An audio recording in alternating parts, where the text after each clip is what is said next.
Up in South Philadelphia, we didn't realize it was segregated. All we knew is that our neighborhood was all black, and we weren't even that conscious of color because the people who owned the store down the street were black, the tailor, the restaurant owners, the undertaker, everybody in the neighborhood, and it was a very small street. Everybody worked, blue collar, essentially, very close knit neighborhood. Everyone had over 4 children. We played in the streets together. On Saturday morning, our parents came out. Hucksters came around, and our parents purchased things. We had to go buy ice because there were no refrigerators then. We had a coal stove, so the younger kids were responsible for uh, putting wood and coal into the stove and keeping it going.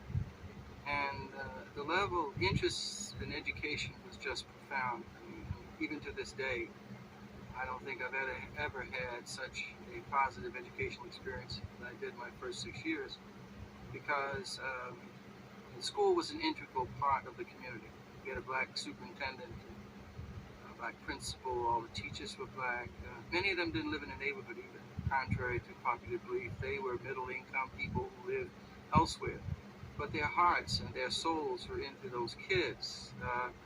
I remember that third grade and fourth grade plays were always conducted in the evenings so that parents could attend. And an auditorium that seated maybe 400, 500 people was standing room only for third and fourth grade play. Up until 1959, 78% of all black families had a man and a woman in them. That's a fact. Teen pregnancy was looked down upon. Uh, Sexual activity among kids, everyone bragged about it. No one did it. And but if someone became pregnant, if there was an aunt in the South, they would go there, so that the moral standards and ethical standards for people living in those communities was extremely high. It had little to do with your income. Um, Many of us were poor without realizing that we were poor. During the war years, I thought everyone had one pair of shoes. Today, I have a lot of shoes because of those early experiences. You know, you put cardboard in your shoes when your soles are worn out. You never went to your mother and said, "Mom, my shoes need to be replaced or fixed." You just knew that money wasn't there for that. So you got the thickest piece of cardboard you could find and put it in your shoes. And if it didn't rain, you could last for 2 days. The discipline was in the community. I mean, you didn't speak back to an adult. The thought of an elderly person being disrespected was just unheard of. And teachers were never disrespected. And if you would misbehave, like you would be spanked by a neighbor. When your mother got home or father got home, you were spanked there. And God forbid a teacher should ever have to send for your parents, and they had to take off work. That was it. And so it imposed a kind of discipline. And again, it was a discipline that had little to do with how much money you made. There was a sense of comfort, a sense of well-being, a sense of oneness between the school and the community. The early days, civil rights was not an issue. The black colleges gave kids like me, a high school dropout, who dropped out 3 months after my 17th birthday, and then went into the military and introduced to learning there, got on flying status, went to a really nice military school, learned airborne electronics, did some flying with the military, and then finished my high school education there, and was told that I could enter any college in the country because of my scores, but I lacked the kind of confidence. But the black colleges, my college, Cheney State College, they reached out to me. It was a warm environment. It was almost a continuation of the kind of warm and accepting environment I experienced in the black schools in my native Philadelphia, in my old neighborhood. Cheney was a continuation of that kind of loving experience, but it was tough.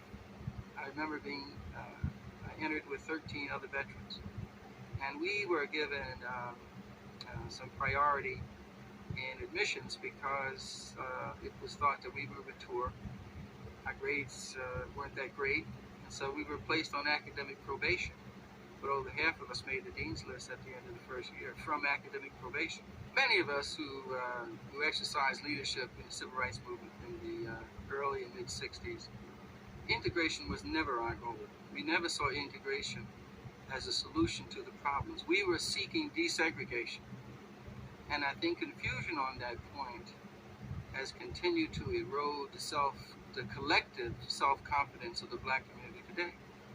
Just a very confusion. You see, I fought against de jure segregation. That is, when someone absolutely forbid me to go into a restaurant or live in a given housing complex, I was just restricted by law. I remember when I was discharged from the military, coming home in 1958 and standing in Florida, only person at a ticket window, and have the man stop and wait on a white person. He waited on 10 white people while I was standing there. In the meantime, I almost missed a train and couldn't check my bags. That's what I fought against, the indignity of America's apartheid system. So integration was never a issue for me or for many others. Oh, absolutely. A flaming idealist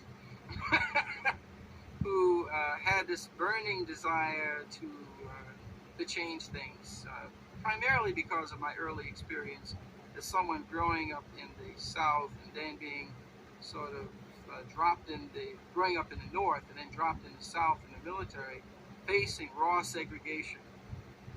I was very bitter from that experience. For 3 years after my discharge from the military, I remember my heart racing every time a red light would flash in my rearview mirror, because I was arrested 3 times, imprisoned in local jails 3 times because of my activism in the South. And so those early memories really